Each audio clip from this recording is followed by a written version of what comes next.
భయ్యా సినిమా అయితే one but watch. Ram Charan గారి కోసం అయితే ప్రతి రూపాయి మనం పెట్టిన ప్రతి రూపాయి రామ్ చరణ్ గారికి ఇవ్వచ్చు అనే అభిప్రాయం కలుగుతుంది. ఆయన అంత బాగా చేశారు. అప్పన్న క్యారెక్టర్లో ఒక కొంచెం నత్తి అంటే నేను రివీల్ చేస్తే బాగుంటుంది కానీ అప్పన్న మా క్యారెక్టర్లో బాగా చేశారు. ఇంకా అంజలి గారు ఈ సినిమాలో పాజిటివ్స్ 4 ఉన్నారండి.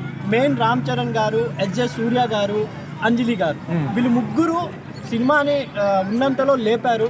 ఎందుకంటే ముగ్గురు యాక్టింగ్ బాగుంది. ఒకవేళ సినిమా అటు ఇటు అయినా కూడా ఇప్పుడు నేషనల్ అవార్డ్స్, ఆస్కర్ అవార్డ్స్కి వెళ్తున్నాయి కాబట్టి కంగువా ఎగ్జాంపుల్ అది అస్సలు ఆడలేదు. ఆయన ఆస్కర్కి కాబట్టి రామ్ చరణ్ గారికి ఏమన్నా నేషనల్ అవార్డు వచ్చే ఛాన్సెస్ ఉన్నాయని నా అభిప్రాయం. స్పెషల్ కేటగిరీలో సూర్య గారి కన్నా రావచ్చని నా అభిప్రాయం. నెగిటివ్ థింక్ చేసే వాళ్ళకి సినిమాలో ఏముంది భయ్యా, వల్గరాటీ లేదు, అసలు ఒక మెసేజ్ ఉంది అని. పబ్లిక్ డబ్బులు అదే ఇప్పుడు పబ్లిక్ ఏం కావాలి, ముద్దు కావాలి, ముచ్చట కావాలి, హీరో వేగంగా డబ్బు సంపాదించాలి.